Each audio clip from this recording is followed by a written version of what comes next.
Halo kelompok 7. Minggu lalu udah masuk, Bu, cuman belum jadi kelompok. Oke. Jadi sudah tahu ya mekanismenya ya. Materinya tuh nanti dipersiapkan terus. Kalau mereka yang ini kan udah ada bahannya duluan ya dari buku. Nah, jadi nanti kelompok 7 kalau bisa minggu depan itu sudah ada bahannya ya. Jadi nanti bisa di-share di grup sebelum presentasi. Jadi mereka bisa bertanya nanti dari kelompok yang lain ya. Kemudian pada saat hari presentasi sudah lengkap dengan jawaban dari pertanyaan-pertanyaan yang diberikan oleh kawan-kawan di hari sebelumnya ya. Jadi cepat mulai bekerjanya ya kelompok 7 ya. Oke, silakan kelompok 4.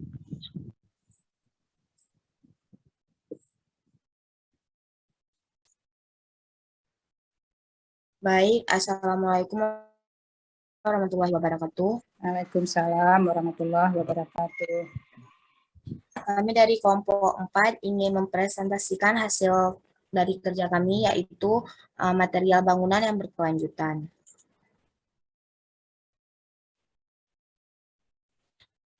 Berikut adalah anggota kelompok saya.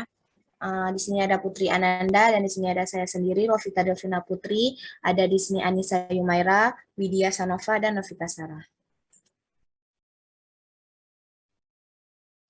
Dan ini adalah daftar isi, yaitu pertama material berkelanjutan, kedua bambu sebagai bahan material berkelanjutan, selanjutnya plastik daur ulang sebagai bahan material berkelanjutan, selanjutnya kayu daur ulang sebagai bahan material berkelanjutan, isolasi wall sebagai bahan material berkelanjutan, remade earth sebagai bahan material berkelanjutan, bioproduk sebagai bahan material berkelanjutan.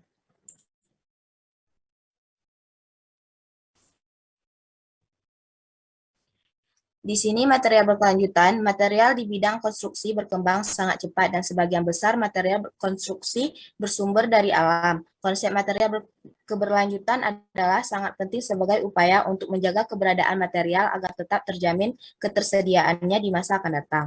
Sebagai contoh, konsep reuse material bangunan dan recycle limbah konstruksi dan bongkaran bangunan adalah langkah yang perlu diterapkan untuk menjamin ketersediaan material di alam.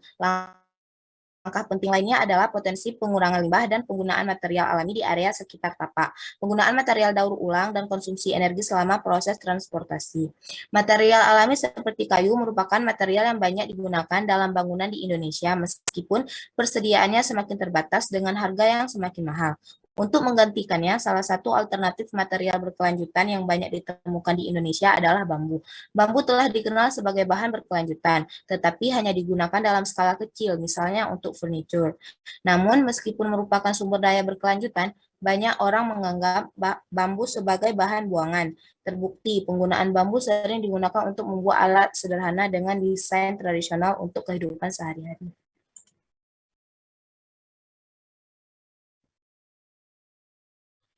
Berikut adalah bambu sebagai bahan berkelanjutan.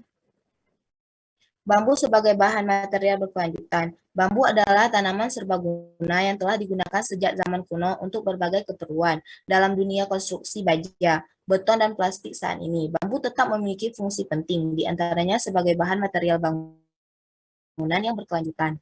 Satuan alami batang bambu memiliki panjang dan bentuk yang serupa, berbuku-buku, sehingga mudah dikelola dan disimpan. Batangnya memiliki karakteristik struktur fisik dengan ketahanan tinggi terhadap beratnya. Bentuk penampangnya yang bulat dan berongga di dalamnya bisa dipasang secara strategis untuk menghindari kerusakan saat menekuk. Buku pada batang bambu menjadikannya mudah dipotong menjadi potongan pendek atau dibelah-belah. Permukaan alami bambu banyak yang bersih, keras, dan halus dengan warna yang menarik.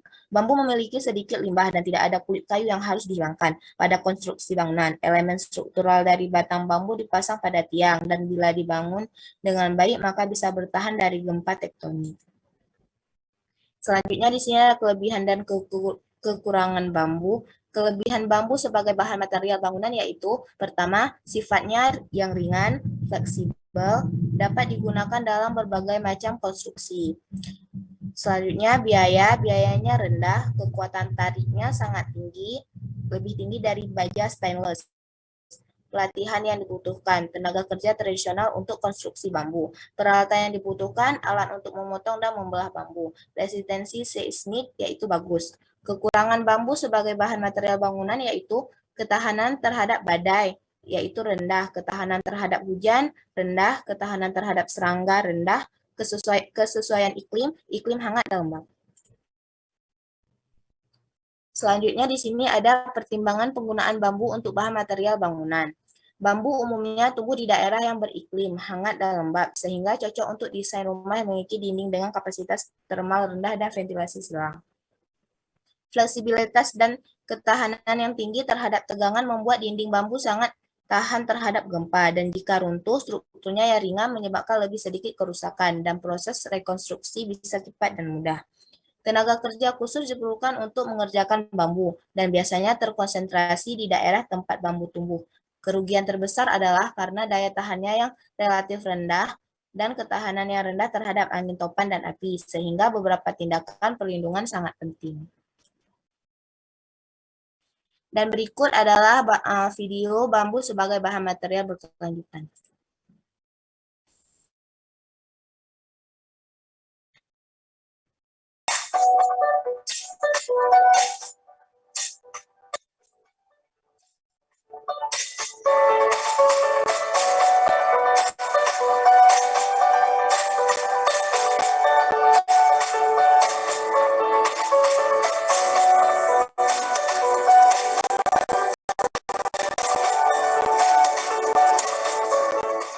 Pertama kali dilakukan di Indonesia ada pembangunan tol menggunakan bambu.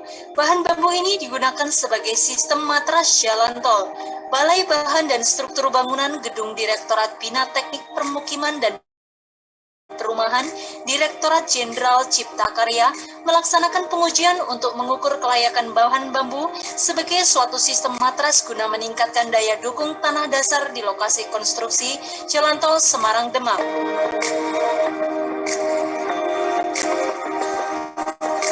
Pengujian dilakukan untuk mempersiapkan bahan bambu yang akan digunakan sebagai konstruksi matras untuk mempercepat waktu konsolidasi pada tanah di lokasi konstruksi Jalan Tol Semarang Demak. Perbaikan kondisi tanah melalui konstruksi matras bambu dilakukan karena konstruksi tanggul laut yang terintegrasi dengan jalan tol ini akan dibangun di atas tanah dengan klasifikasi tanah sangat lunak.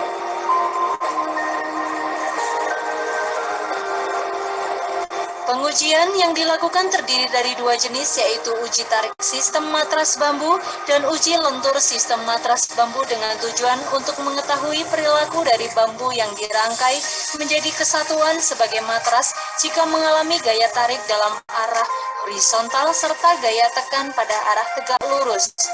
Pengujian tarik sistem matras bambu dan uji lentur sistem matras bambu baru pertama kali dilakukan dan diharapkan dapat memberikan terobosan dalam solusi perkuatan tanah lunak yang murah dan tepat guna.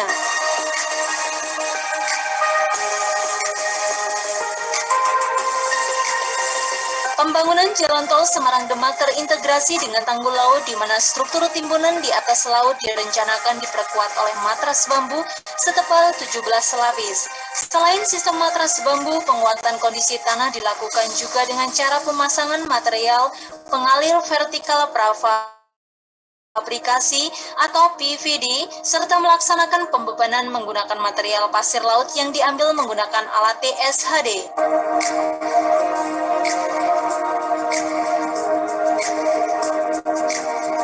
Tanggul laut terintegrasi dengan jalan tol ini merupakan konstruksi yang baru pertama sekali dilaksanakan di Indonesia, sehingga hal ini pastinya akan menjadi tantangan tersendiri bagi Kementerian PUPR dalam pelaksanaannya. Tantangan berat lainnya adalah pada proses pengadaan tanah yang masih terbentur pada pelaksanaan penentuan tanah musnah dan regulasi atau payung hukum yang belum terbit terkait penanganan dampak sosial atas tanah musnah dalam rangka pembangunan untuk kepentingan umum.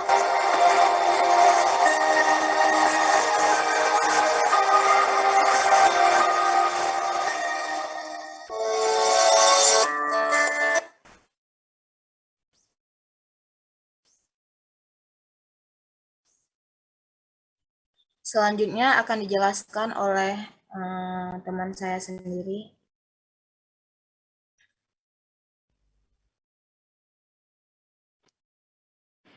Baik, saya akan melanjutkan poin tentang kayu daur ulang sebagai bahan material berkelanjutan. Kayu terbuang sia-sia jika berakhir di tempat pembuangan sampah meskipun biodegradable. Namun, jika didaur ulang, kayu dapat digunakan kembali sebagai bahan bangunan atau untuk produksi kertas. Kayu adalah salah satu bahan daur ulang yang paling berharga karena dapat diubah menjadi berbagai produk sekunder. Daur ulang sumber daya kayu juga dapat mengurangi kebutuhan untuk menebang pohon. Karena kebutuhan kayu yang semakin meningkat, banyak yang sudah memanfaatkan kayu buatan. Kayu buatan berkembang seiring dengan meningkatnya kemajuan teknologi industri kayu dan membuat bahan-bahan kayu lebih terarah dan bermanfaat sesuai dengan kegunaan kayu pada umumnya dan kehidupan manusia khususnya. Kayu buatan dalam hal ini berupa papan kayu terdiri dari kayu lapis atau plywood dan papan partikel serta campuran bahan lainnya seperti kertas, gift, mika, dan sebagainya. Berikut adalah jenis-jenis kayu buatan. Next.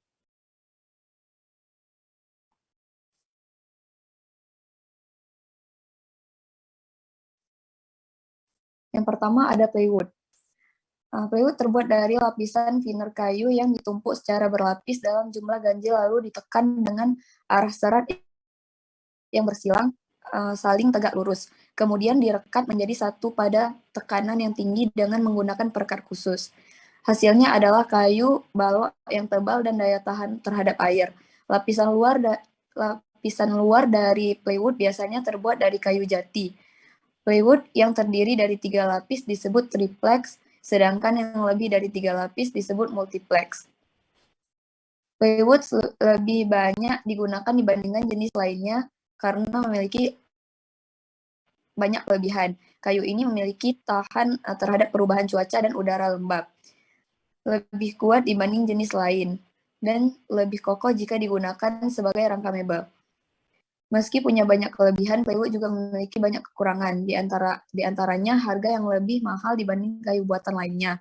Seringkali dijumpai permukaan kayu yang bergelombang, dimensi kurang presisi, dan sulit untuk dicat langsung. Kita perlu menggosok lalu melapisinya dengan dempul terlebih dahulu. Next.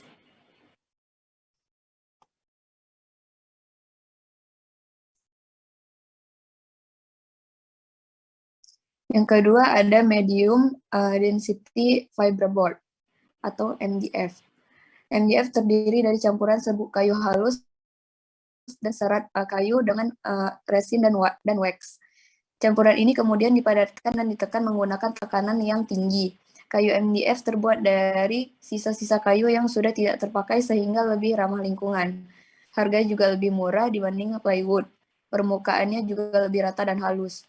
MDF cukup mudah ditekuk sehingga dapat dijadikan alternatif rangka furniture dan dimensinya lebih presisi daripada plywood. Tidak seperti plywood, MDF bisa langsung dilapisi dengan cat.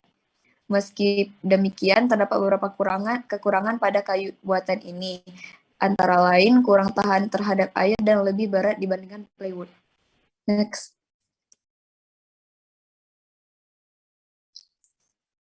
Yang ketiga ada high density fiberboard atau HDF. Kepadatan tinggi fiberboard atau HDF dikenal sebagai serat kayu kepadatan tinggi.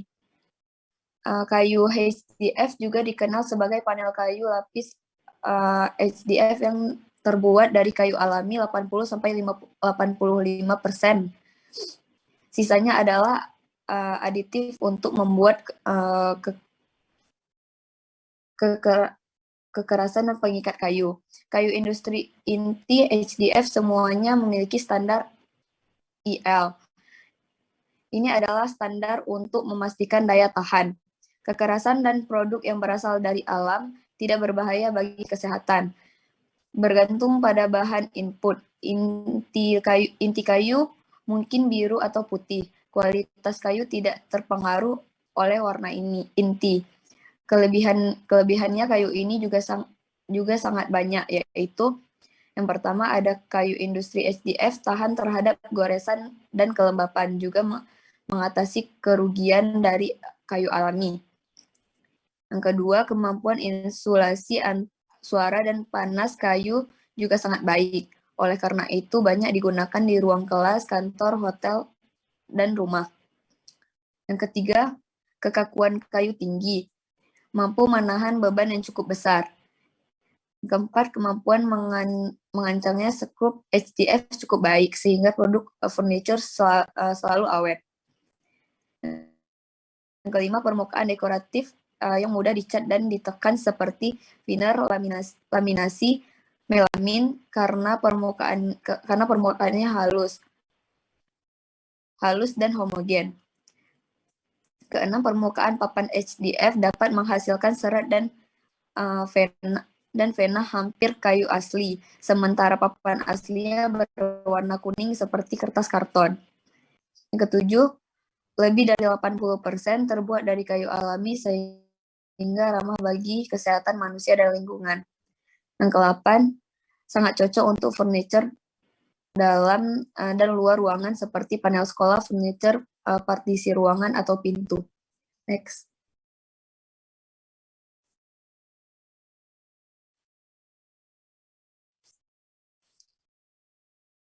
Yang terakhir ada low density fiberboard atau LDF. Particle board atau disebut juga sebagai LDF dibuat dari kumpulan potongan-potongan kecil kayu, serutan kayu, bubuk dan serat kayu yang dicampurkan menjadi satu dengan resin sintetis serta bahan pengikat lainnya, dan kemudian ditekan dan diekstrusi menjadi lembaran-lembaran. Densitas atau tingkat kepadatan berkisar antara 160 sampai 450 kg. LDF atau particle board adalah kayu buatan dengan kualitas paling rendah dibanding kayu olahan lainnya. Particle board memiliki barat yang lebih ringan dibanding HDF dan MDF, serta harganya juga lebih murah dibandingkan keduanya dan plywood. Sama dengan HDF dan MDF, particle board juga tidak tahan terhadap air dan udara lembab. Kekurangan lainnya adalah permukaannya tidak halus sehingga sukar untuk langsung dilakukan pengecatan. Juga harus menggosoknya dengan kertas amplas terlebih dahulu agar mendapatkan permukaan yang halus. Particle board memiliki kerapatan yang rendah sehingga kayu ini sangat mudah keropos dan hancur. Next.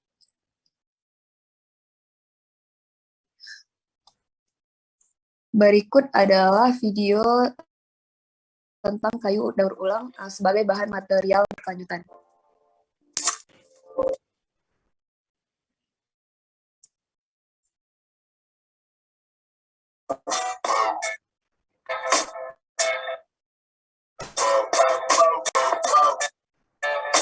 Sebelumnya, saya sudah mengumpulkan semua bahan, mulai dari papan, kasau, ataupun balok. Ini adalah limbah, teman-teman. Bahan-bahan tersebut saya peroleh secara gratis dari sisa pemotongan kusen dan pintu.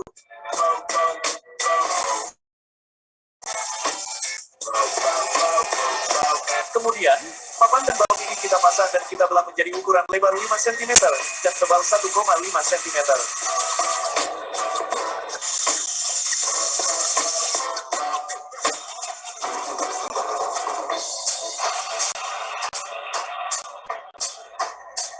Kita belah sesuai kebutuhan model yang akan kita buat, teman-teman.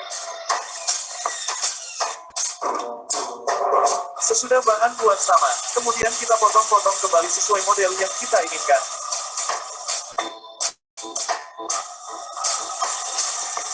Banyak sekali model lantai kayu di pasaran. Buatlah model vertikal lurus-lurus beraturan, ataupun model sesuai selera yang kalian inginkan.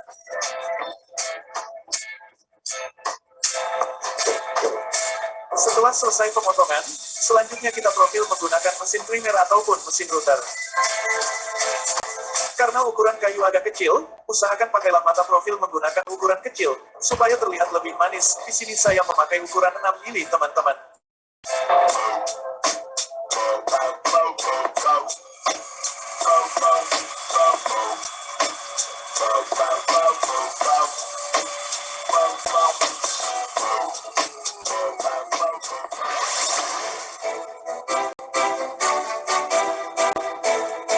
Berikutnya, kita rakit bahan lantai kayu ini ke cetakan karetnya. Untuk pemasangan saya menggunakan skrup 1 cm teman-teman. Urutkanlah bahan kayu sesuai pola yang dibuat kemudian kunci menggunakan skrup. Proses pemasangan ini sesungguhnya sangatlah gampang, karena setiap jarak 3 cm sudah ada lubang skrup teman-teman.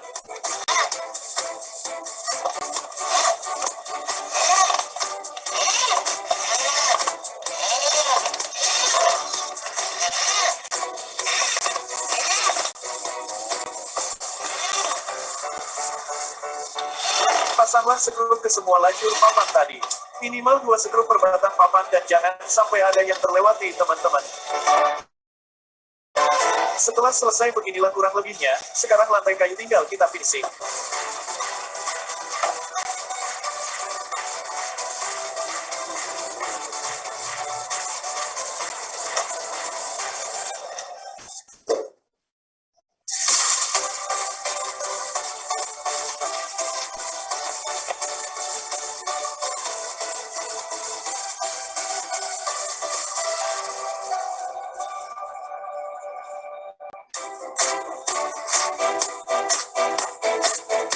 Oke teman-teman, kurang lebih inilah hasil akhir, lantai kayu yang telah saya finishing secara manual memakai kuas. Jika ingin hasilnya lebih baik, teman-teman bisa gunakan spray supaya lebih maksimal. Saya yakin karya teman-teman lebih baik. Gunakanlah kreativitas kalian membuat beberapa model lantai kayu yang lebih bagus daripada model seperti yang saya buat ini. Oke teman-teman, video saya akhiri sampai di sini dulu. Terima kasih yang telah menyimak. Semoga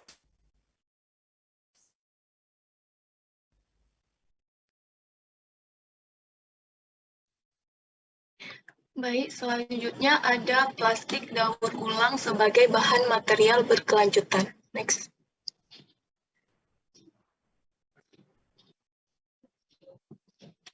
Definisi plastik. Plastik merupakan material yang dapat membahayakan bumi jika terus-menerus hanya diproduksi untuk dipakai secara sementara.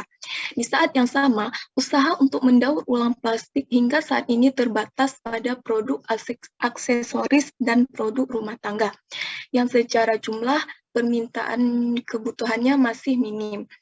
Penelitian ini merupakan sebuah usaha untuk mengeksplorasi teknologi daur ulang plastik untuk menghasilkan material bangunan sehingga produksinya dapat digunakan untuk memenuhi kebutuhan yang jumlahnya lebih besar secara sekaligus. Fenomena melimpahnya sampah plastik sudah menjadi permasalahan global yang tidak dapat dipungkiri. Di satu sisi, mudah dan murahnya produksi membuat produk dengan material ini digunakan secara temporer. Di sisi lain, durabilitasnya yang baik malah membuat limbah buangan dari produk ini mencemari bumi. Plastik adalah sampah yang tidak dapat langsung terurai, bahkan membutuhkan waktu ratusan tahun lamanya. Next.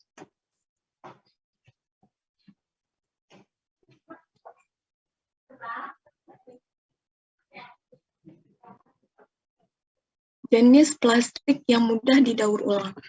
Terinspirasi dari sebuah platform online yang berasal dari Belanda, terdapat jenis-jenis plastik yang mudah didaur ulang sendiri dan tidak membutuhkan modal yang besar. Jenis plastik tersebut adalah HDPE, contohnya tutup botol plastik, dan LDPE, contohnya kantong kresek. Sejauh ini di Indonesia, usaha daur ulang untuk plastik jenis tersebut biasanya masih terbatas pada industri produk siap pakai, seperti aksesoris maupun produk rumah tangga. Meskipun beberapa brand telah berhasil menghidupkan pendekatan daur ulang ini menjadi industri yang menghasilkan, namun kuantitas daur ulang yang dilakukan pun juga masih terbilang minim, dikarenakan masih banyak proses yang diselesaikan secara manual. Arsitektur sebagai sebuah industri yang menggunakan jumlah bahan material yang besar memiliki potensi untuk mengambil bagian dalam usaha penanggulangan masalah ini. Bagaimanakah plastik dapat diolah menjadi bahan bangunan? bentuk material seperti apa yang dapat dihasilkan? Bagaimana sajakah bentuk material dasar tersebut dapat dikembangkan lagi? Next.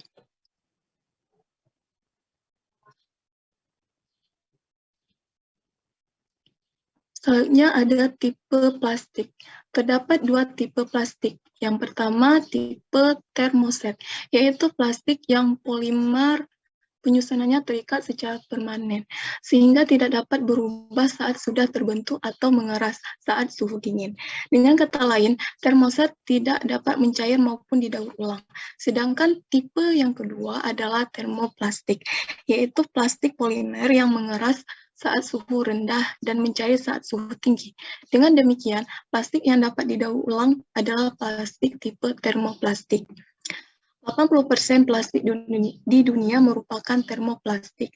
Plastik tipe ini dibagi-bagi lagi berdasarkan struktur dan propertinya dan ditandai dengan nomor yang dicetak pada permukaan materialnya.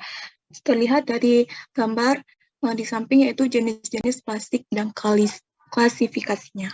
Next.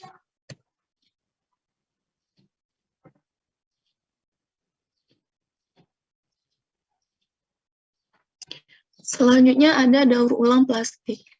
Agar dapat berjalan dengan efektif dan efisien, daur ulang plastik idealnya melibatkan peran-peran yang utuh dalam sebuah ekosistem yang sehat. Berikut ini adalah peran yang perlu ada dan jumlah yang tepat untuk membangun dan menghidupi ekosistemnya. Bisa dilihat sendiri ya gambar di bawah ini, peta ada jumlah peran yang dibutuhkan untuk ekosistem daur ulang. Next.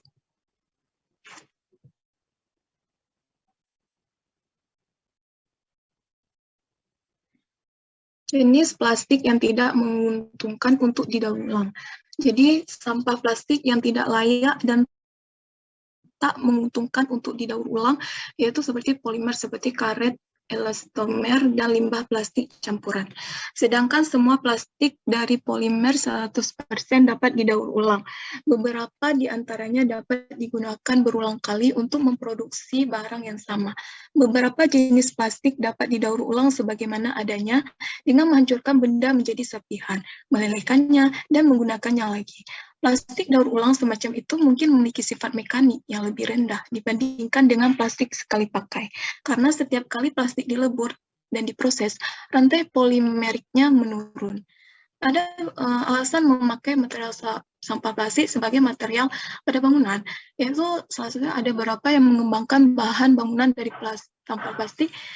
Plastik itu kuat, tahan lama, tahan air, ringan, mudah dibentuk, dan dapat didaur ulang. Ini adalah semua sifat kunci untuk bahan konstruksi. Next.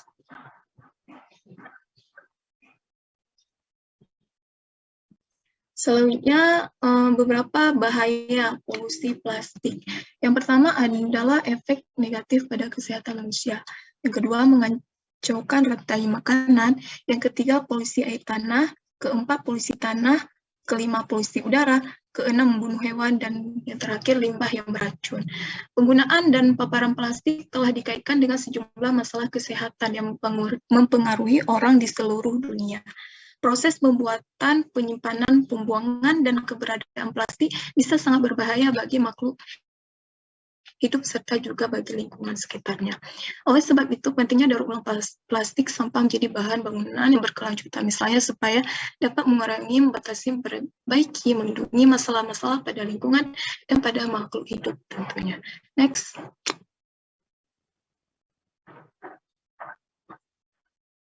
Selanjutnya ada praktik daur ulang plastik dalam arsitektur.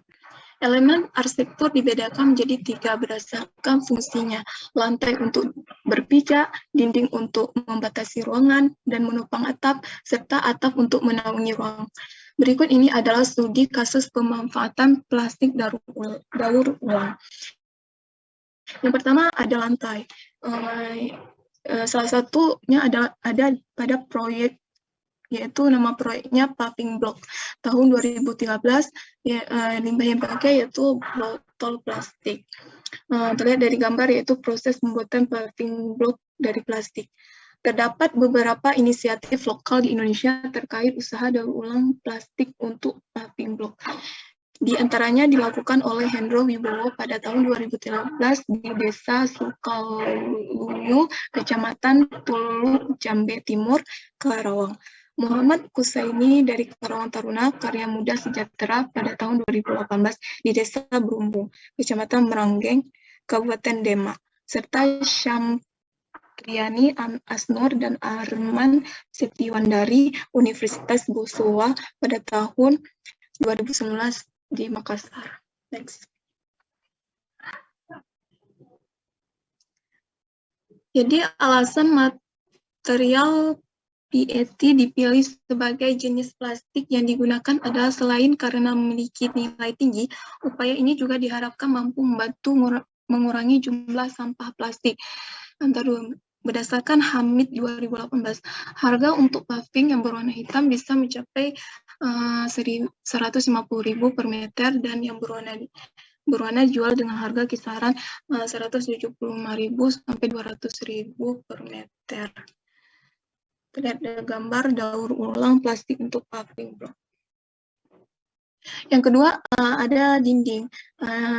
Nama proyeknya PET Pavilion Public Space in Schengen Sweden tahun 2017. Tempat di Amsterdam, Belanda, arsitek proyek WG Enlus. Limbah botol plastik. Pavilion ini berangkat dari usaha memperdayakan kembali lahan yang mati. Dimulai dari keinginan memunculkan kesadaran dari dialog publik perihal kesehatan lingkungan. Pavilion ini mempelajari sampah plastik sebagai material bangunan. Hasilnya adalah struktur baja yang sama dengan Vasselhof karya Ludwig Mies van der Rohe, namun dengan dinding yang diisi dengan botol plastik. Next.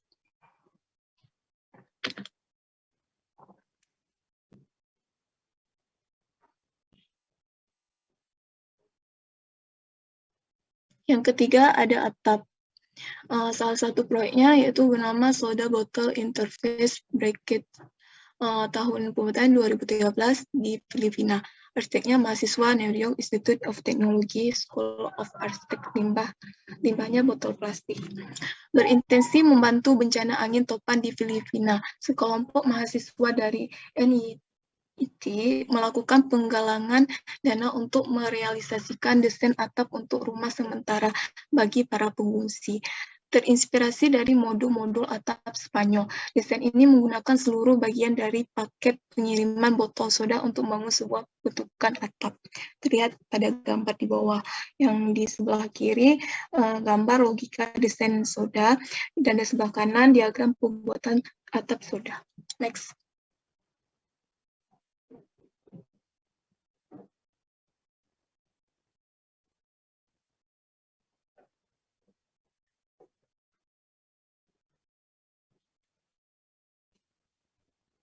Dan yang terakhir ada pelengkapan atau furnitur.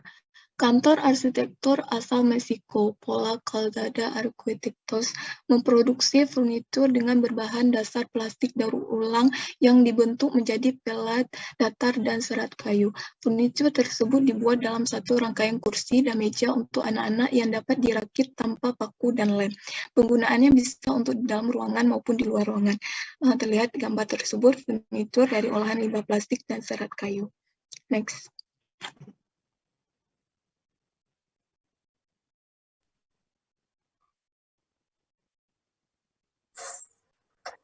Berikut proses bahan plastik daur ulang.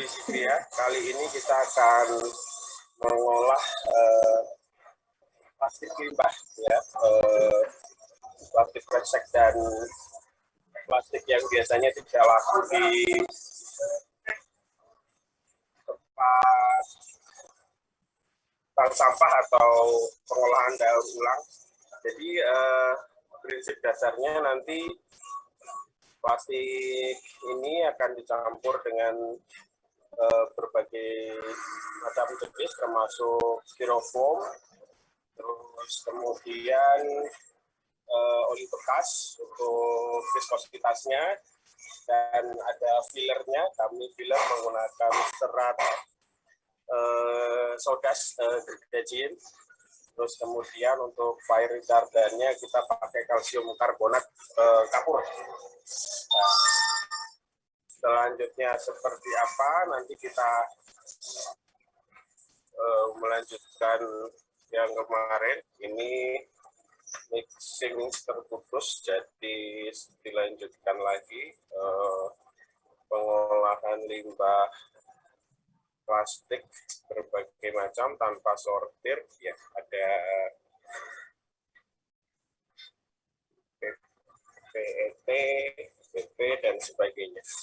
Salah satu hal tersulit di daur ulang adalah misal plastik ini terdiri dari 3 macam plastik, yaitu tutupnya beda, kemudian film untuk label beda, dan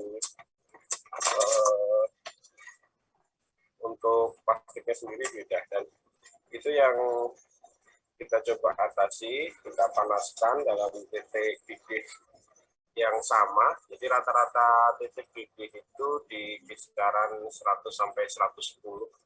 Bukan titik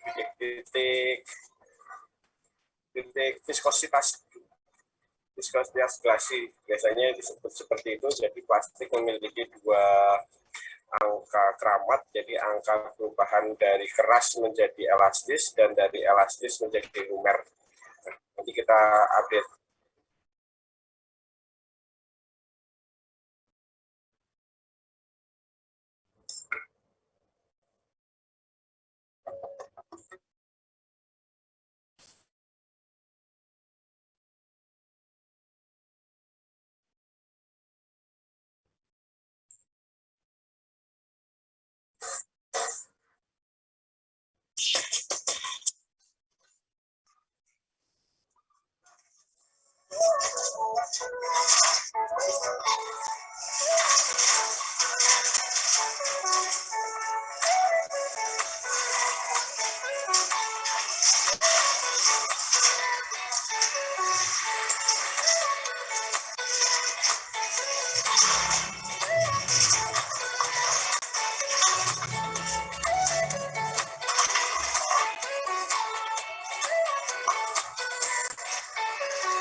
Baiklah, selanjutnya yang keempat yaitu isolasi wall.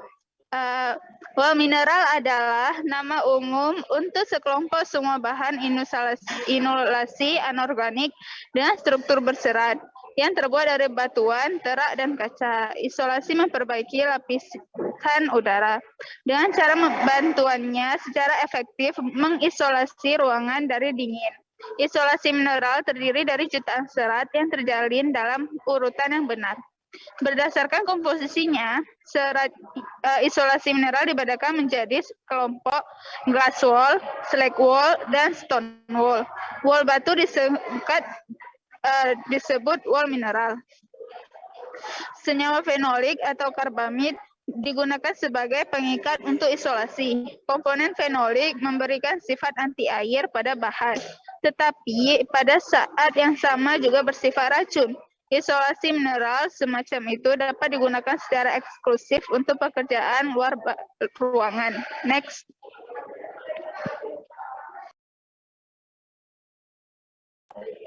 Isolasi mineral adalah bahan tertentu hanya dengan instalasi profesional dengan penggunaan mesin peniup. Dimungkinkan untuk mencapai isolasi yang menguntungkan secara ekonomi, menghindari konsumsi material yang berlebihan. Peralatan untuk pemasangan wall mineral terletak agak jauh dari objek. 2 orang dalam 2 hari benar-benar dapat melindungi sebuah pondok baru. Wall mineral batu memiliki satu perbedaan positif dari pemanasan lainnya, tidak menyusutkan material selama masa pakai. Wall batu tidak mendukung pembakaran. Ini memudar segera setelah exposure ke sumber api terbuka terhenti. Ini dikarenakan adanya garam asam borat pada wall batu. Di bawah pengaruh suhu tinggi, air dilepaskan darinya yang mencegah pembakaran wall mineral. Next.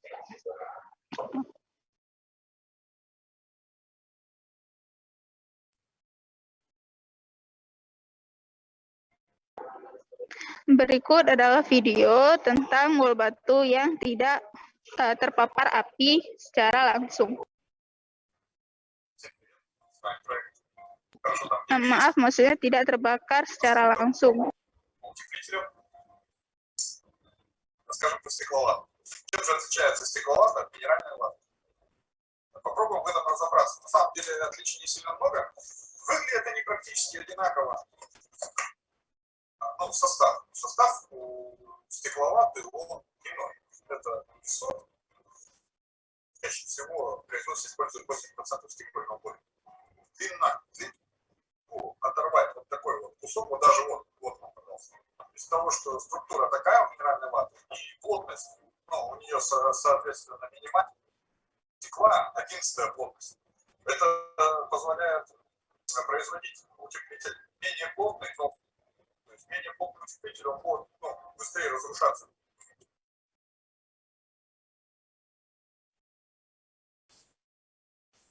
Характеристика, да, коэффициент теплопроводности практически одинаковые материалы. Вот самое большое отличие, которое я рассказывал про базальтовую вату, да, температура горения базальтовой ваты 1000 градусов. Такой же толщины, как и базальтовую вату, мы испытывали в предыдущем ролике стекловату. Сейчас мы его попробуем испытать. Пожалуйста, помните, да? Базальтовая вата 1200. Здесь 450. Конечно же, она, тоже и горит, так как это все-таки песок, поджечь сложно. Но в течение секунд 15 стекловата прогорела. Это вот и как раз, наверное, основополагающий выбор в сторону строителей базальтовой ваты, то, что базальтовая вата, она горючий материал, вы это видели, сложно ее прожечь. Вот это, стекло, оно более подвержено прожиганию. Всем пока. С вами был проект «Хорошо там, где мы есть». Подписывайтесь на наши обновления, задавайте вопросы, постараемся на них на всех ответить.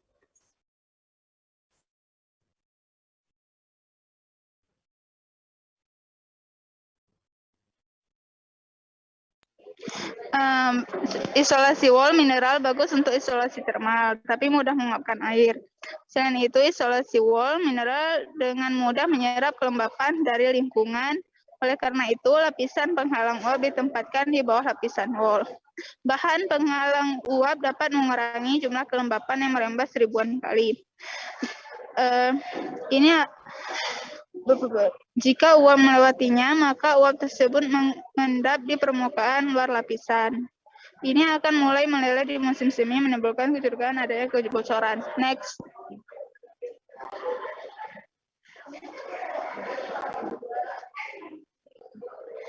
Selanjutnya ada Rammed Earth.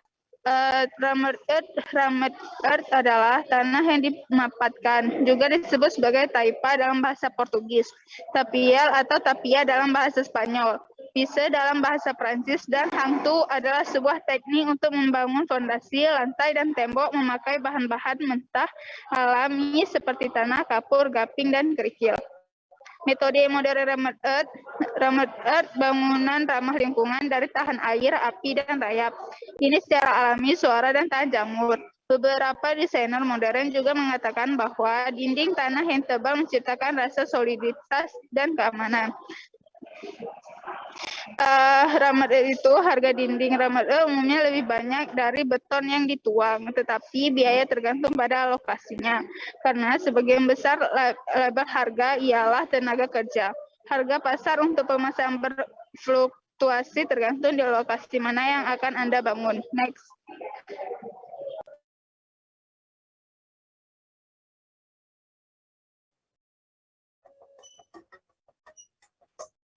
I just like how organic it looks. It looks like a chunk of sandstone carved out of the earth, and feels substantial and it's very durable.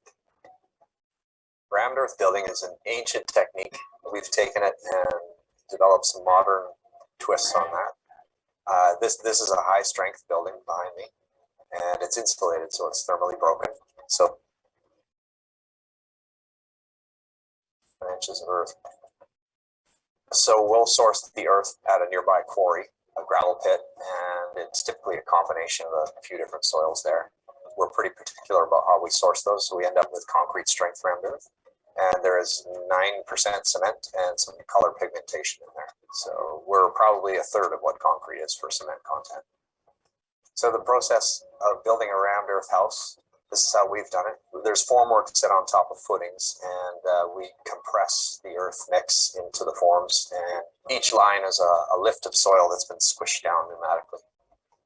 So that is one lift, probably started up here and then got squished down to there, and then this is another one, started up here, got squished down to there, and that's how the process goes. You fill it into the forms and then you squish it down and you just keep building the wall. This would be a day line, so we stopped work there and then started again up here. Probably lifted our forms up and secured them again and rammed up to the top of the wall.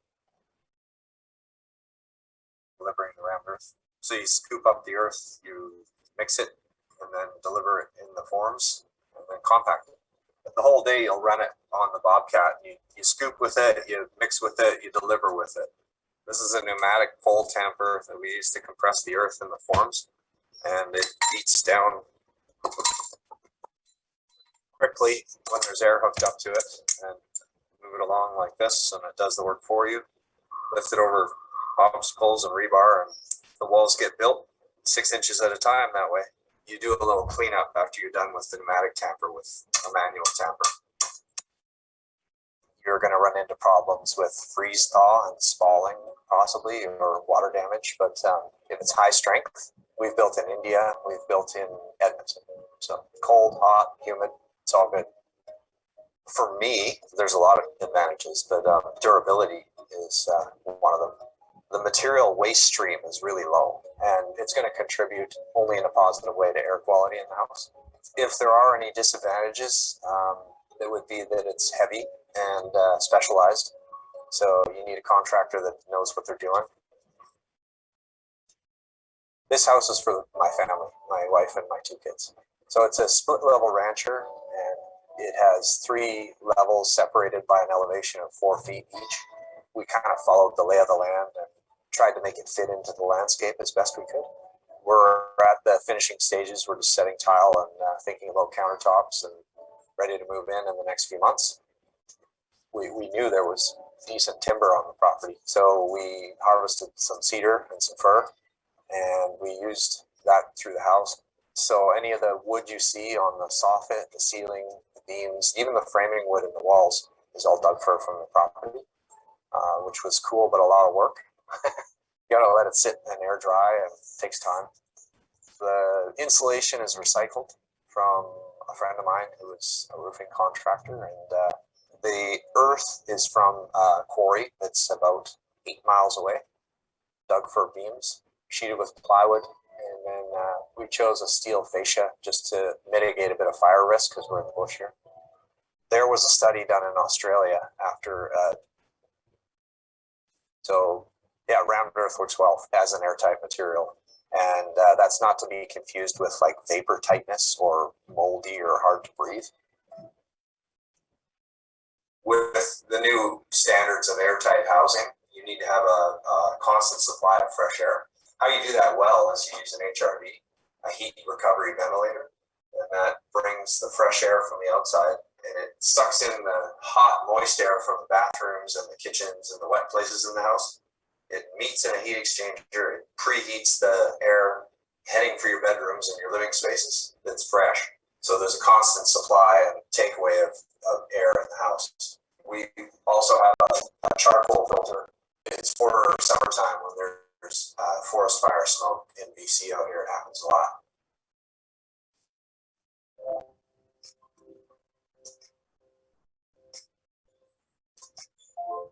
The daily temperature fluctuations in a stick frame house, excepting some really nice kind of detailed passive houses, will be up and down just with the daily fluctuations outside. We're much more even. Like it's going to fluctuate maybe a degree or two from day to night. If you have a cold night or whatever, you might not even have to have the heat on because it just is releasing from the walls with the thermal mass in there. We've got a Japanese product called a Sanden heat pump. It's an electric heat pump with CO2 as a refrigerant, which has a greenhouse warming potential of 1. But they only heat, they don't cool, and they heat hot water. That heats the hot water for the domestic hot water, the hydronic heating in the slab, and the hydronic heating in the HRV. I would really like to get people interested in constructing one of these. I've developed formwork that I believe in, and learned a lot along the way about how to save money and time. You get a permit, but it doesn't go through the typical structural engineer. That is one of the things that can add to the cost. Please share this video if you liked it. Also, be sure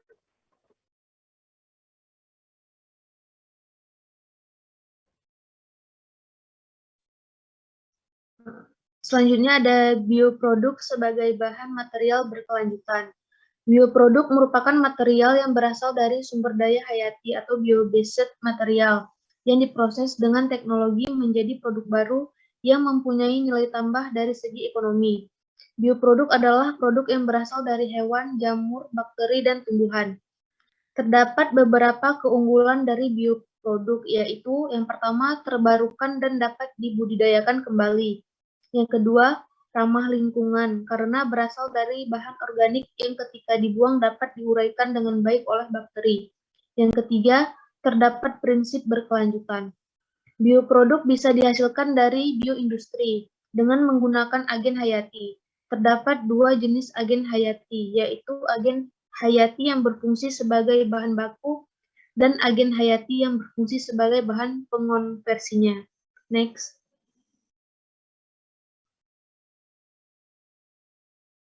Cara meningkatkan efisiensi bioindustri adalah rekayasa biosistem, yaitu melakukan rekayasa pada lingkungan biosistem sehingga dapat diperoleh bioproduk dalam jumlah yang tinggi dan kualitas yang baik.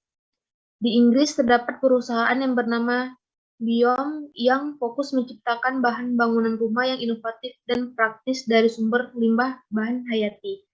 Misalnya, mereka mengumpulkan lebih dari 3 ton kulit jeruk dan dari kafetaria kantor perusahaan teknologi lokal. Kulit jeruk ini digunakan untuk membuat papan kulit jeruk seperti gabus yang digunakan untuk panel dinding, ubin lantai, dan anak tangga.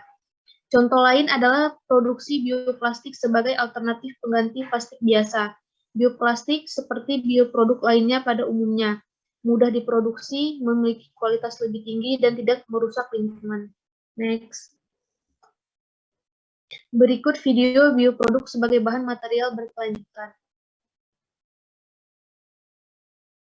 This video was sponsored by the Nick Moore Foundation. Concrete and steel production releases tons of greenhouse gases into the atmosphere every year.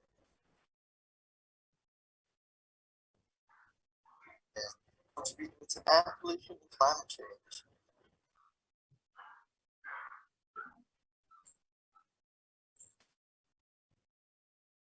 Fortunately, there are some more sustainable materials which can be used for construction. In this video, we're going to be taking a look at some alternative yet eco-friendly materials, such as seaweed, mushrooms, and even coffee, and their practical applications in construction.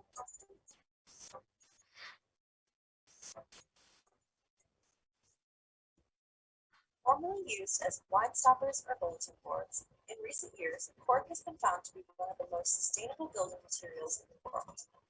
Eco-minded construction companies in search of more lightweight, low-cost, sustainable, and versatile building materials that not only are aesthetically pleasing, but also effectively insulate and provide long-term protection from the elements, cork ticks all of the boxes. Cork is harvested from a watery coloured layer of bark of the cork oak tree, mostly grown in the Mediterranean region of southwest Europe and northern Africa. One reason that cork is so sustainable is that no trees actually need to be put down in order for it to be harvested, and it is easy to recycle. The trees grow for 25 years until their trunks are wide enough, and then the cork is stripped from them every 9 years. Cork oak trees can live up to 300 years, and the older a cork tree is, the better quality of cork that is harvested is too. Blocks and root tiles made from cork provide durability while also allowing the structure to blend in with its surroundings.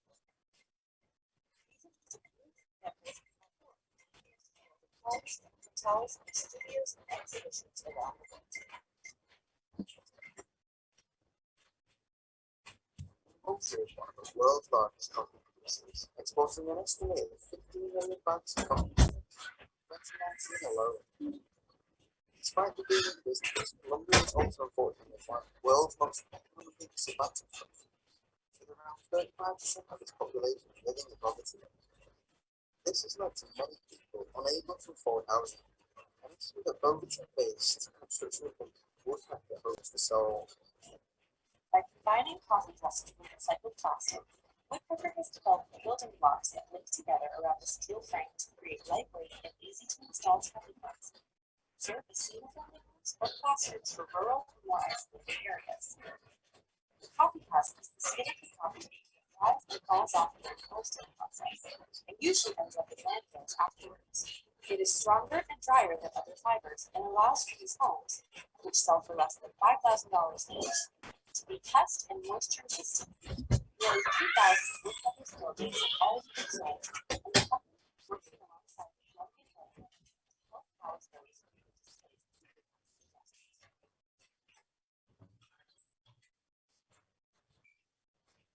Nature Recycling, designer Meet Fire, and a team of 5 have developed new dishboards. An original material adaptable for floorboards, hybrid furniture, shelving, concept car interiors, and more. These two sheets of recycled newspaper together and labeled. The pieces are dried, packed, and sold.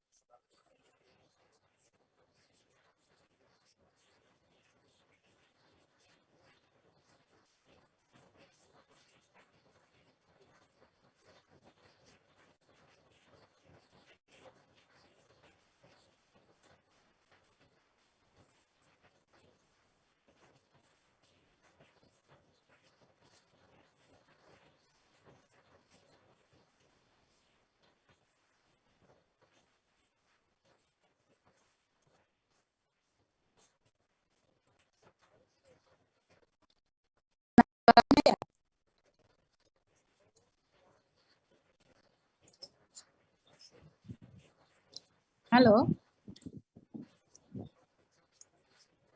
Halo? Ya, Bu. Tidak ada penjelasannya. Kalau tidak ada penjelasan, dijelaskan oleh kelompok penyaji ya, jangan dibiarkan gambar kosong itu.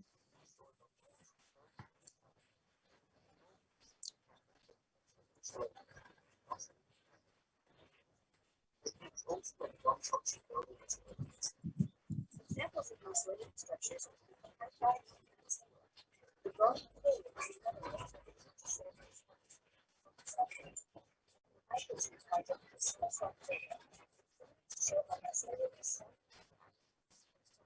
buildings, while also adding massive demand to any space.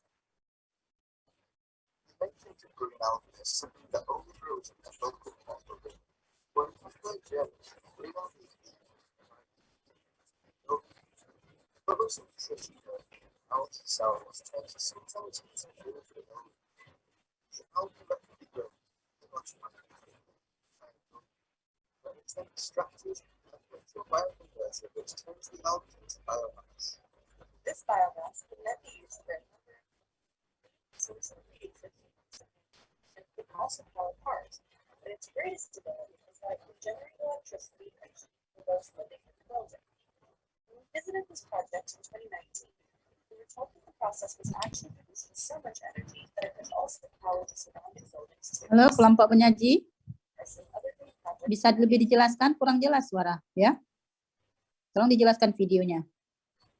In the UK alone, nearly 3 billion disposable diapers are thrown into landfill each year. To tackle this issue, Canadian company No Waste by recycling diapers and other absorbent sanitary products into roof tiles.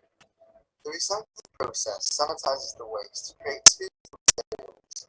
Firstly, they remove the organic fibers and use them for green energy and paper. While secondly, they extract the plastic binding these sanitary products to recycle into a variety of other products, including plastic cladding, decking, and roof tiles. sending these otherwise disposable products to the no waste facility will save the same amount of space in the UK's landfills as 96 Olympic-sized swimming pools and removes from the air the same amount of carbon dioxide as 7,500 cars. Not to mention that once they've been processed, they turn into a much-needed building material. Cob is a mixture of sandy soil, clay, and straw. It is mixed by crushing the particles together by either dancing on it or using a digger. It is an extremely cheap building method. This home, for example, was constructed for just £3,000. It is one of the most eco-friendly materials of all the examples mentioned in this video, as the materials for construction can be found on the site of construction, rather than needing to be imported from elsewhere. It is also, in my opinion, the best looking material, as Cob allows you to easily create unique home styles, curves, and furniture built directly into the walls. Kenyan engineer Azambi Mate discovered that Nairobi's plastic waste pollution is becoming a serious problem. Nairobi produces over 500 metric tons of plastic waste every single day, but less than 9% of the city's plastic waste is being recycled. Instead of waiting for the government to do something, Mate took action. Which means that Mate resigned herself, makes plastic and sand together at high temperatures, where the plastic, when melted, acts as a binder. The mixture is then compressed into bricks that are stronger than concrete and lighter too, which helps with cost and shipping, and makes their use in building less labour intensive. Looking towards the future, there is no limit to what Mate hopes to achieve. Seeking investors across Africa to scale her business for the whole continent, Mate hopes to pave the way for exciting efforts around the world. Plant-based polyurethane rigid foam is manufactured from materials like kelp, hemp, and bamboo, and can be used in insulation and furniture building. It is highly resistant to moisture and heat and offers protection against mold and pests. In addition to being considered more eco-friendly, some types of plant-based foam have actually been shown to improve insulation, thermal resistance, and be better protection against issues that often plague foams using typical insulation materials. On the island of Leyte, located off the coast of Denmark, homes made with roots of seaweed dot the landscape, some of which are more than 300 years old. Apart from their humongous size, they look a lot like thatch, but seaweed is far more durable, and it reproduces itself every year in the sea, comes ashore without any effort from humans. It is then dried on nearby fields by sun and wind, easily carried to building sites due to its light weight. A more modern example of seaweed use in construction are these seaweed pillows, which were used as cladding for a home designed by the Copenhagen architecture firm Van Hoosten. Their aim was to design a new house that combines traditional materials with 21st century construction techniques. That's it for this video. If you enjoyed it, please leave a like. And if you want to find out more about sustainable design, thank you. Baiklah, dengan berakhirnya video tadi, Maka berakhirlah materi yang kelompok kami jelasin. Sekarang question and answer. Kelompok pertama yang bertanya yaitu Masyita Azura. Silahkan Masyita Azura membacakan pertanyaannya. Terima kasih untuk pertanyaan saya. Perwakilan dari kelompok 1 yaitu Indonesia sebagai negara tropis, di mana penggunaan kayu sebagai material bangunan sangatlah efektif, tapi banyak masyarakat yang tidak menggunakan lagi kayu sebagai material bangunan. Salah satu penyebabnya yaitu harga dan perawatan yang mahal. Mengapa kayu lebih mahal dibandingkan material yang lain? Padahal di Indonesia kayu sangat mudah didapatkan. Dan bagaimana menumbuhkan kembali pada masyarakat bahwa material kayu sangat efektif digunakan sebagai material bangunan. Terima kasih. Terima kasih kepada Masyita Azura. Silahkan dijawab oleh Putri Ananda.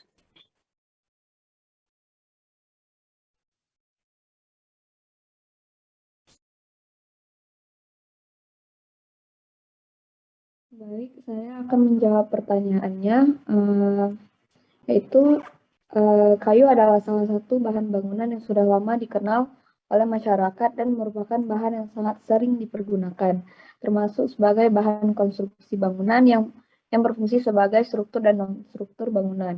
Di Indonesia terdapat banyak sekali jenis kayu dan banyaknya jenis pohon yang mempunyai sifat-sifat kayunya yang berbeda, sehingga dalam pemilihan atau penentuan jenis untuk tujuan penggunaan sesuai dengan yang diinginkan. Apakah untuk konstruksi, apakah untuk digunakan untuk sebagai perabot, atau sebagai bahan untuk kebutuhan seni non-struktur. Seperti contohnya kayu solid, di mana semakin hari stok kayu solid semakin sedikit yang mengakibatkan harganya melambung tinggi. Pembuatan kayu dalam ukuran lebar yang besar tentu membutuhkan batang pohon yang besar. Ini membuat harga kayu akan menjadi tinggi. Maka dari itu sekarang masyarakat banyak yang menggunakan material kayu olahan yang lebih murah dan ekonomis sebagai bahan alternatif pembuatan furniture untuk interior rumah seperti wardrobe, kitchen set, dan sebagainya. Selain itu, selain untuk furniture, sekarang ini kayu olahan juga semakin banyak dipakai sebagai alternatif pembuatan bahan bangunan dan bahan seni. Namun demikian, kayu olahan memiliki kekuatan lebih rendah dibandingkan kayu solid karena dibuat menggunakan teknik perekatan mekanik dan kimiawi. Tetapi sekarang kan banyak juga jenis kayu buatan dan ada beberapa jenis yang kualitasnya tidak kalah bagus seperti kayu olahan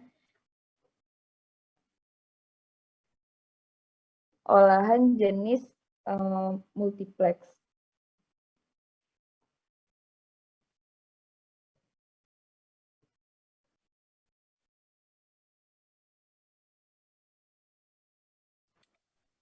Masih ada penjelasannya? Sudah selesai? Udah. Tidak ada gambarnya ya? Memang tulisan aja.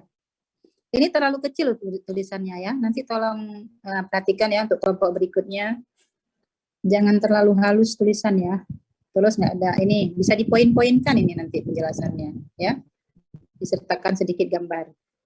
Mungkin sedikit saya tambahkan juga ya, kalau untuk kayu itu kan butuh waktu yang lama untuk bisa mendapatkan suatu ukuran tertentu ya. Kalau seperti yang pohon-pohon pinus itu mungkin dengan variasi besarnya bisa ditebang lebih cepat ya. Kan ada sekarang hutan tanaman industri ya. Kalau kita ke Gunung Selawah ya, itu kan banyak pohon hutan-hutan pinus ya. Nah, tapi kan mutunya kan berbeda dengan kalau kayu kualitas 1, kayu Sumanto, kayu Meranti ya kan. Nah, itu harga kayu yang betul-betul kualitas nomor 1 yang itu sangat mahal dan langka sekarang ya. Adanya illegal logging itu juga menimbulkan bencana, bisa banjir bandang ya. Jadi banyak risiko juga untuk mendapatkan kayu dengan kualitas bagus untuk kita membangun. Kemudian membangun dengan kayu juga perawatannya juga mahal ya. Kalau kena di daerah yang banyak rayap itu maintenance-nya benar-benar luar biasa itu ya. Harus betul-betul diperhatikan. Ya itu mungkin lebih kurangnya dengan kayu. Kenapa banyak sekarang rumah-rumah yang dibangun dengan beton, ya, bata gitu ya. Itu yang lebih mudah untuk didapatkan bahan bangunannya. Ya mungkin bisa dilanjutkan pertanyaan berikutnya. Baik, pertanyaan selanjutnya akan dibacakan oleh Nabila. Baik, terima kasih kepada kelompok 4 untuk kesempatan bertanyanya. Saya Nabila Sutisari dari kelompok 2 ingin bertanya, bambu sebagai bahan material bangunan memiliki durabilitas yang rendah, di mana material bambu ini sangat mudah terserang serangga, sebagai contoh yaitu kumbang bubuk. Nah, sehingga penggunaan material bambu untuk bangunan dan perabot menjadi tidak tahan lama. Apakah ada antisipasi yang dapat dilakukan untuk mengatasi kendala tersebut? Jika ada, jelaskan bagaimana alternatif yang dapat dilakukan dari kendala tersebut. Terima kasih. Baik, terima kasih kepada Nabila yang sudah bertanya. Jadi jawabannya mengatasi kutu bubuk pada bambu membutuhkan proses yang tidak sederhana. Kutu bubuk merupakan serangga yang mudah berhabitat pada substrat bambu. Hal ini disebabkan karena nutrisi yang banyak terkandung di dalam substrat bambu. Bambu merupakan salah satu bahan yang sering digunakan untuk furnitur dan perabot rumah tangga. Karena keberadaannya yang mudah didapatkan, bahkan masyarakat kita seringkali menggunakan bambu sebagai alternatif pengganti kayu. Untuk mengatasi kutu bubuk sebenarnya, proses yang dibutuhkan tidak begitu sulit, namun butuh waktu yang cukup lama. Bambu yang memiliki kadar air yang relatif tinggi sangat rawan terhadap serangan kutu bubuk. Hal ini sangat mempengaruhi kualitas bambu. Apalagi jika bambu digunakan sebagai perabotan rumah tangga. Untuk mengatasi kutu bubuk yang muncul pada bambu dan kayu, secara umum kita mengenal beberapa teknik. Berikut beberapa teknik yang sering digunakan dalam proses pengawetan bambu. Yang pertama, mempengaruhi kimia fisika substrat bambu, yaitu cara ini dilakukan dengan menurunkan kandungan nutrisi yang terdapat pada substrat bambu. Adapun teknik yang digunakan adalah perendaman air mengalir, perendaman air garam, perebusan, dan pengasapan. Teknik ini relatif murah untuk dilakukan dengan menurunkan kandungan nutrisi pada substrat bambu, diharapkan mampu mengurangi faktor terserang kumbang bambu. Kelemahan penggunaan teknik ini adalah untuk diperlukan cukup lama. Yang kedua, insecticide injection. Metode ini dilakukan dengan penyuntikan bahan kimia anti-insekta ke dalam substrat bambu sehingga menjadikan substrat tersebut dihindari oleh serangga atau kumbang bambu. Namun dalam prosesnya penggunaan insectic injection ini memakan biaya yang cukup mahal, baik secara investasi maupun biaya operasionalnya. Yang ketiga yaitu lapisan insektik permukaan. Untuk mengatasi kelemahan pada teknik-teknik di atas, maka dikembangkan teknik lapisan insektik permukaan. Teknik ini dilakukan dengan menggunakan obat bubuk kayu dan bambu atau insektik untuk pelindung permukaan substrat dengan memanfaatkan pinhole dan siklus hidup kumbang bubuk bambu. Sistem LIP pada prinsipnya dilakukan dengan membuat lapisan insektit racun kontak pada permukaan dari substrat bambu. Lapisan ini akan mencegah serangan serangga yang ingin masuk ke dalam substrat bambu. Karena serangga yang menyentuh permukaan bambu yang beracun tersebut akan mati sebelum bertelur. Jikapun terlanjur bertelur, larva akan mati sebelum berkembang. Itulah beberapa metode yang bisa digunakan dalam proses pengawetan bambu. Yang perlu diingat untuk mengatasi kutu bubuk dan jenis serangga penyerang bambu lainnya, sebaiknya menggunakan insektik yang ramah lingkungan dan aman bagi aplikator. Seperti halnya produk wood insektik dari BioIntroduce yaitu Bioset anti serangga. BioIntroduce adalah pelopor manufaktur produk ramah lingkungan. Produk-produk BioIntroduce relatif lebih aman dan ramah lingkungan sehingga mampu mengurangi dampak negatif baik terhadap aplikator maupun bagi lingkungan sekitar. Bagaimana Nabila? Apakah bisa diterima jawabannya? Bisa, terima kasih kelompok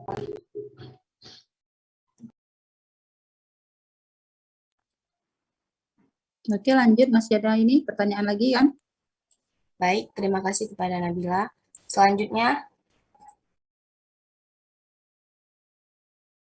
pertanyaan yang dari kelompok 3 yaitu Nada. Silakan Nada, dibacakan pertanyaannya.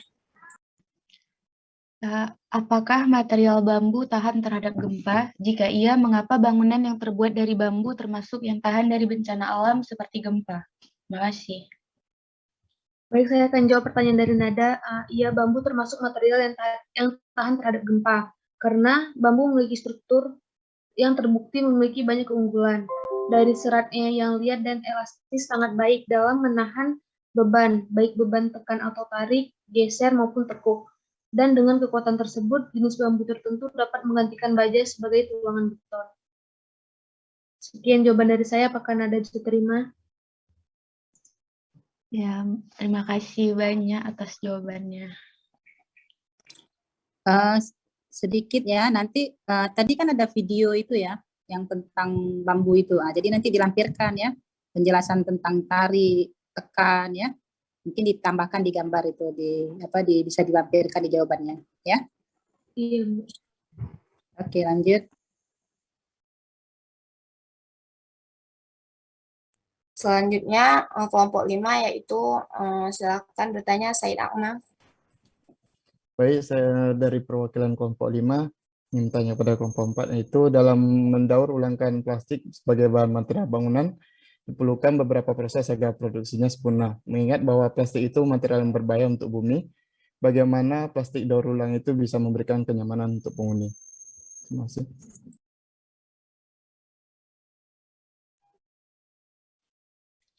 Baik, saya akan coba jawab pertanyaan dari kelompok 5, yaitu pertanyaan tadi itu bagaimana plastik daur ulang itu bisa memberikan kenyamanan untuk penghuni. Jadi kalau dilihat dari aspek kenyamanan bagi penghuni, tentu ada kenyamanannya karena sekarang sudah cukup banyak bangunan atau hunian yang sudah memakai material atau bahan dari plastik daur ulang. Jadi saya di sini akan mengambil salah satu bangunan di mana pengaplikasian dindingnya tuh menggunakan plastik daur ulang. Misalnya di sini hunian di daerah Nova Scotia, Kanada. Pada bagian struktur hunian yang tersembunyi di bawah pelapis dinding aluminium daur ulang terdapat lapisan panel dari botol plastik daur ulang setebal 15 cm. Lapisan plastik daur ulang ini terbuat dari 600.000 botol plastik yang dihancurkan, kemudian dilebur dan dibuat menjadi lapisan panel. Panel plastik daur ulang memberikan lebih banyak insulasi daripada dinding biasa. Hal ini membuat pemilik rumah dapat menghemat energi sehingga tak perlu memasang pemanas atau pendingin ruangan, yang menjadi salah satu alasan penggunaan plastik daur ulang sebagai material pada bangunan atau rumah tersebut. Next.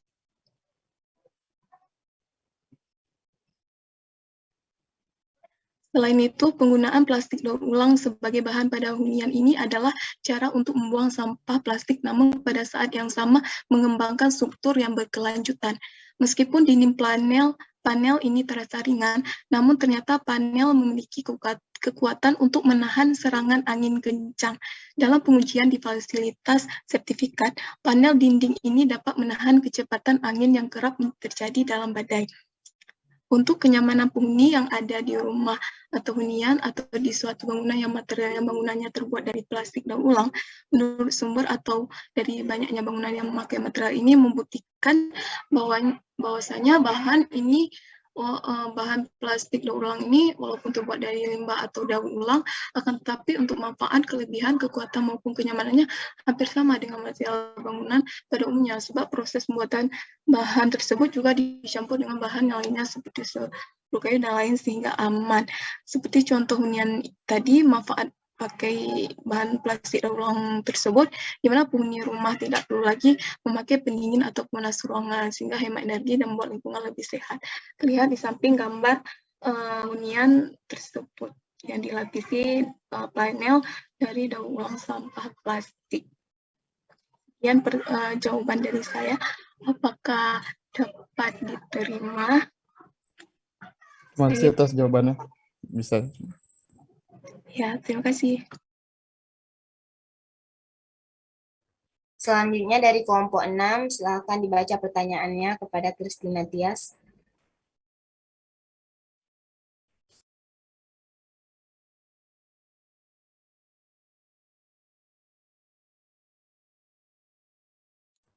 Kepada Christina Tias, kami persilahkan membaca pertanyaannya. Ada hadir orangnya? Kalau tidak diwakili oleh kelompok 6, tolong dibacakan.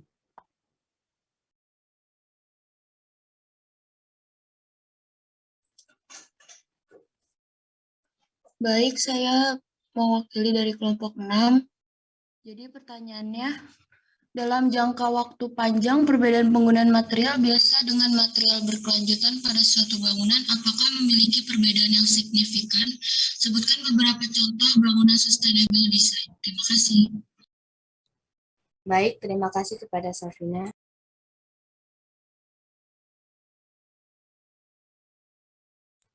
Baik, saya akan menjawab. Menurut pendapat kami, tidak ada perbedaan yang signifikan, karena pada dasarnya material berkelanjutan adalah material yang digunakan terus-menerus di masa sekarang dan di masa yang akan datang. Namun akan lebih baik jika bisa kita gunakan dengan material alternatif seperti bambu, kayu daur ulang, plastik daur ulang, isolasi wall, ramen earth, dan bioproduk. Dan untuk sustainable design adalah konsep mengenai perancangan objek fisik dan lingkungan binaan sesuai dengan prinsip ekonomi, sosial, dan lingkungan yang berkelanjutan. Konsep ini akan memperhatikan seluruh aspek desain mulai dari perencanaan, eksekusi, pemilihan material, hingga penerapan atau penggunaan. Sustainable design menjadi solusi atas krisis lingkungan global, pertumbuhan ekonomi yang drastis, meledaknya populasi dunia, berkurangnya sumber daya alam, rusaknya ekosistem, serta terancamnya keragaman hayati dunia. Penerapan konsep ini cukup luas, dari mikrokosmos atau objek kecil yang digunakan sehari-hari hingga makrokosmos atau bangunan atau kota. Selain itu, konsep ini juga diterapkan pada arsitektur perancangan kota. Contoh menarik dari sustainable design yaitu Stadium Australia atau sekarang bernama Telstra Stadium, yang merupakan stadium utama di Hammerbass Bay, Australia. Firma lokal Blake Follernet merancang stadium yang fleksibel, terutama dalam perubahan kapasitas tempat duduknya. Penerangan pada beberapa tempat juga dirancang menggunakan lampu hemat energi dan bersumber dari pembangkit matahari. Lampu bertenaga matahari tersebut diletakkan di daerah pedestrian dan daerah sirkulasi. Koridor stadium tersebut juga tidak menggunakan pendingin udara dan hanya ruang-ruang tertentu yang menggunakan pendingin udara. Stadium tersebut juga memanfaatkan air hujan yang ditampung di 4 penampungan yang kemudian didistribusikan yang berguna untuk pengairan lapangan rumput dan toilet. Konsep ini dapat diterapkan dengan beberapa cara seperti mulai dari rancangan pemilihan bahan yang akan digunakan, rancangan proses produksi, solusi atas dampak yang akan ditimbulkan, baik itu terhadap lingkungan atau kehidupan manusia dan sebagainya. Berikut adalah gambar dari Stadium Australia yang sekarang bernama Telstra Stadium. Bagaimana Safina, apakah jawabannya bisa diterima? Terima kasih.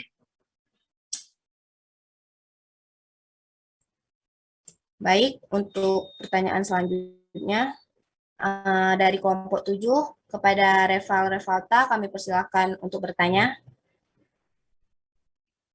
Baiklah, saya dari perwakilan kelompok 7 yang bertanya, kan tadi sudah dijelaskan bahwa ramen earth ini mempunyai banyak kelebihan, terutama ramah lingkungan. Tapi mengapa metode ramen earth ini kurang berkembang?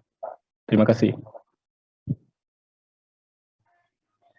Baiklah, terima kasih atas pertanyaannya untuk Revalta pada kelompok 7. Saya Nisa Yumera akan mencoba menjawabnya.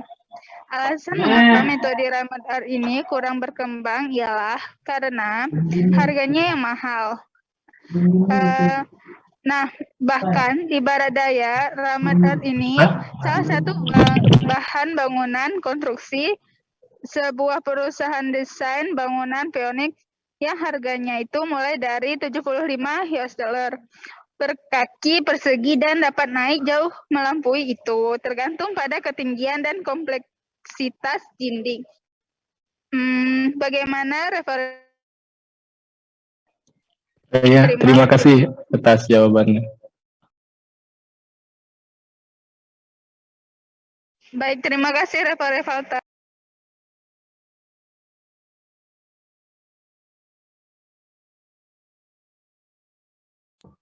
Baik, kesimpulan dari presentasi kelompok kami yang pertama, bambu adalah tanaman serbaguna yang telah digunakan sejak zaman kuno untuk berbagai keperluan.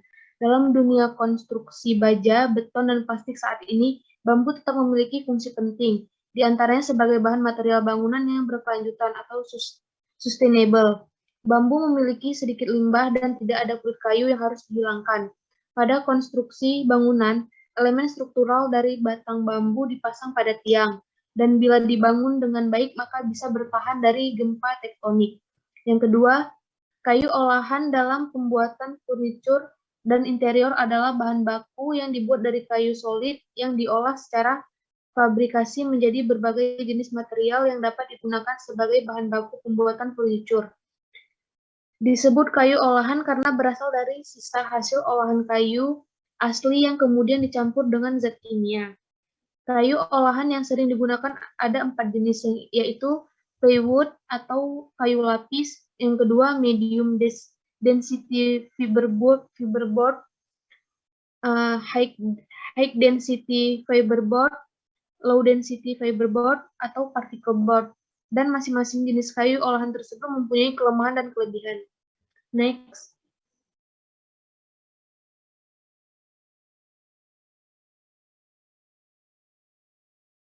Yang ketiga, dengan dapat didaur ulangnya plastik, bahan sintesis yang dapat merusak lingkungan menjadi bahan bangunan.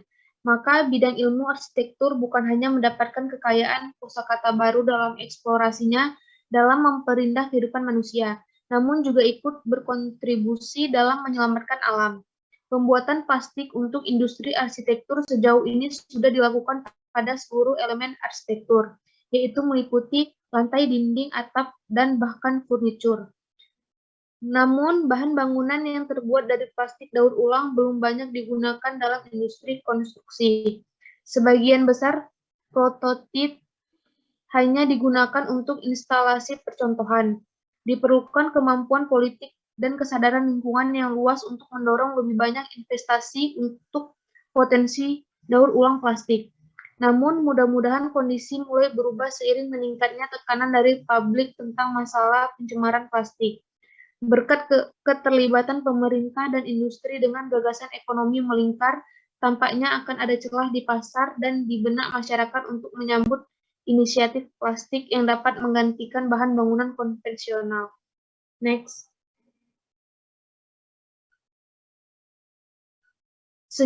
Senyawa fenolik atau karbamid digunakan sebagai pengikat untuk isolasi. Komponen fenolik memberikan sifat anti air pada bahan, tetapi pada saat yang sama juga bersifat racun. Isolasi mineral semacam itu dapat digunakan secara eksklusif untuk pekerjaan luar ruangan. Selanjutnya, Ramed Earth telah digunakan dalam konstruksi selama ribuan tahun, dengan bukti penggunaannya sejak periode Neolitik. Umumnya digunakan terutama di Cina. Teknik ini diterapkan pada monumen kuno dan arsitektur vernakular. Dengan tembok besar memanfaatkan teknik ini. Meskipun minat untuk Ramed Earth menurun pada abad ke-20, beberapa terus menganjurkan penggunaannya hari ini, mengutip keberlanjutannya dibandingkan dengan metode konstruksi yang lebih modern. Selanjutnya, bioproduk merupakan material yang berasal dari sumber daya hayati yang bisa dihasilkan dari bioindustri dengan menggunakan agen hayati. Terdapat 2 jenis agen hayati, yaitu agen hayati yang berfungsi sebagai bahan baku dan agen hayati yang berfungsi sebagai bahan pengonversinya. Sekian dari kesimpulannya, saya kembalikan ke Lovita. Baiklah, berakhirnya kesimpulan, berarti berakhir juga presentasi dari kami. Lebih dan kurang kami mohon maaf. Assalamualaikum warahmatullahi wabarakatuh. Waalaikumsalam warahmatullahi wabarakatuh. Coba kita lihat judulnya tadi sebentar. Slide-nya dari awal. Berapa slide Mbak semuanya? Baik Bu, semua ada 59 Bu. Oh banyak ya. Jangan lupa nanti kalian screenshot ya kelompok yang presentasi hari ini ya. Dikirim ke ini seperti yang kelompok 3 buat kemarin ya. Baik Bu. Di bagian akhir nanti. Coba lihat judulnya apa? Judulnya di awal tadi.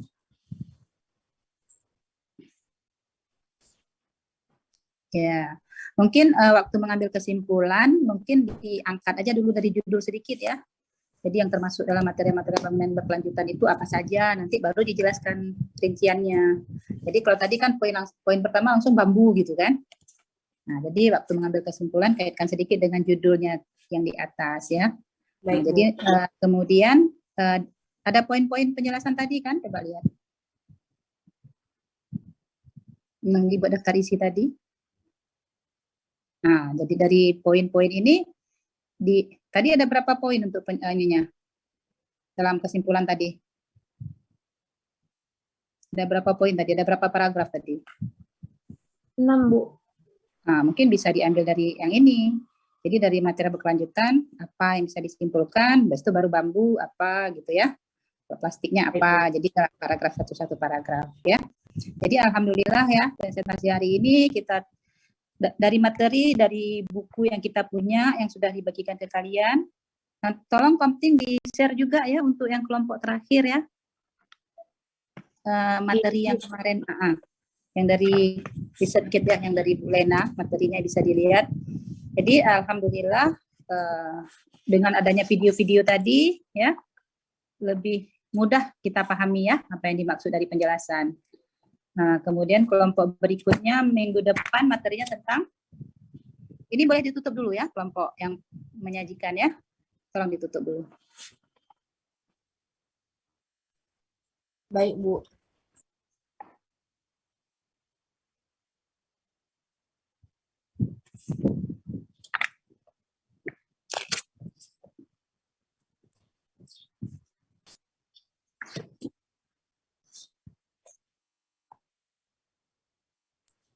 Sekian dari kelompok 4. Sekian dari kelompok 4.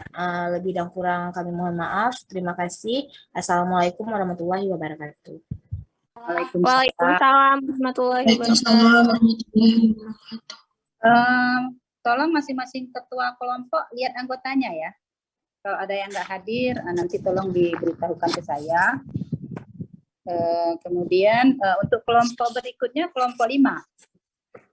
Minggu depan materinya tentang konstruksi dan teknologi berkelanjutan ya. Ini kan ada kata kunci konstruksi dan teknologi ya. Kalau tadi material ya. Jadi kalau teknologi kan berarti ada cara juga di situ ya, teknik ya. Nah, jadi konstruksi dan teknologi nanti dicarikan juga video-video yang terkait dengan penjelasan ya, supaya mudah diikuti oleh teman-temannya. Kemudian mulai dari hari ini sudah bisa diminta pertanyaan. Sudah ada yang masuk pertanyaan untuk kelompok 5? Sudah belum? Halo, kelompok 5 ada di sini?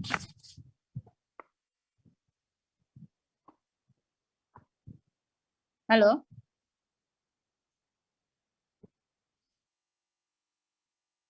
Masih bisa didengar suaranya? Masih, Bu. Kelompok 5 ada nggak di sini? Kelompok 5?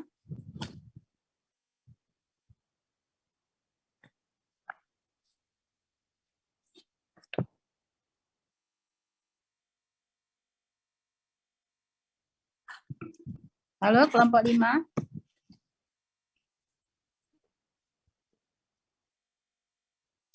Kelompok 4 masih di sini ya? Masih, Bu. Tolong di screenshot sebentar yang hadir hari ini ya. Coba semua di layar monitor bisa diaktifkan videonya. Tolong kelompok 4 yang presentasi ya.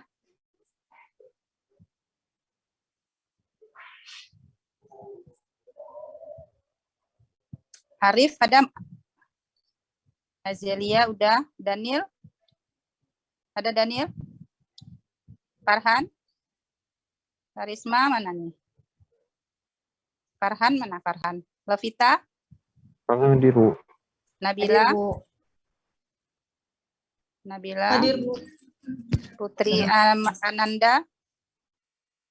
Rahma Sarita? Ini Aceh panggil ya. Oke.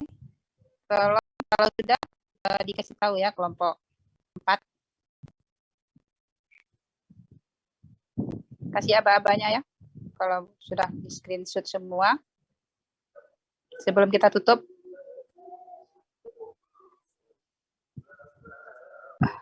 Ini waktunya masih berapa menit lagi nih untuk videonya nih, untuk Zoom? Unlimited. Oke. Mungkin nanti kita pakai sebentar untuk kelompok terakhir ya. Kelompok berapa? 7 ya? Farhan? Kalau kelompok 6 judulnya apa materinya?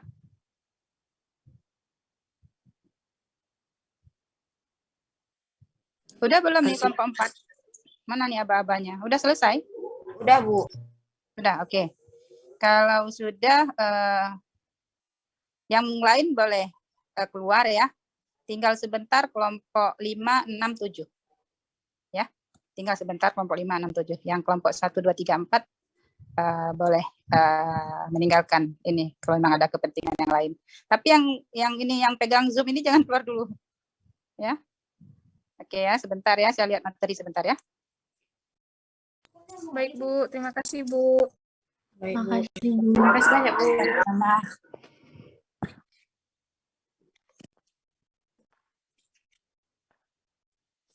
Kelompok 5 konstruksi. Ya. Ya, Bu. Ini minggu kelima kita ya. Kelompok 5, minggu keberapa ini? Ini kena libur nggak kita kemarin? Enggak ya? Cuman ganti hari ya kemarin ya, dari hari Rabu jadi ke Kamis. Ya. Jadi kelompok 5 konstruksi itu minggu ke berapa? Ke kelompok 6, minggu ke-6, minggu ke-7, arsitektur dan energi. Ya, minggu ke-8. Tunggu. Coba dicek. Jangan ini, karena kan ada bertambah satu kelompok ini. Jangan, karena kemarin kita kan udah set waktunya, udah pas gitu ya.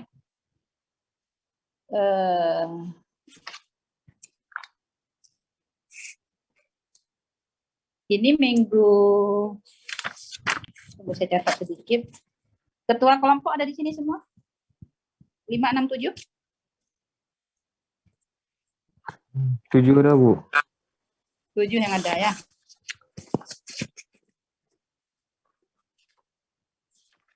Anggotanya ada? Lengkap? Kalian ada mengerjakan tugas ya untuk kelompok yang terakhir, yang baru-baru masuk terakhir. Itu kalau teman-teman kemarin itu sudah membuat resume sedikit ya, waktu hari pertama masuk. Nanti tolong ditanya di komting. Ya. Jadi kalian yang belum buat, tolong buat ya. Ya, dia ini kelompok 5, 6, 7 mungkin ada yang belum buat. Tolong tanya sama komting kelasnya ya. Ada nanti di foto dikirim. Tulis tangan. Ya. Nanti disatukan aja dalam satu file dari kelompok terakhir, kelompok 7. Ya, tolong ketua kelompoknya. Ya, biar filenya nggak berserakan. Dikirim ke Telegram ya. Udah masuk ke Telegram semua? Udah dicek anggotanya udah masuk ke Telegram semua? Tolong dicek. Ya, Bu. Ya, kita materi-materi semua di Telegram. Ya, materi-materi semua di Telegram. Buat presentasi, setelah presentasi nanti bisa dilihat contoh kawan-kawan yang sudah mengerjakan. Jadi kelompok 5 segera minta ya pertanyaan dari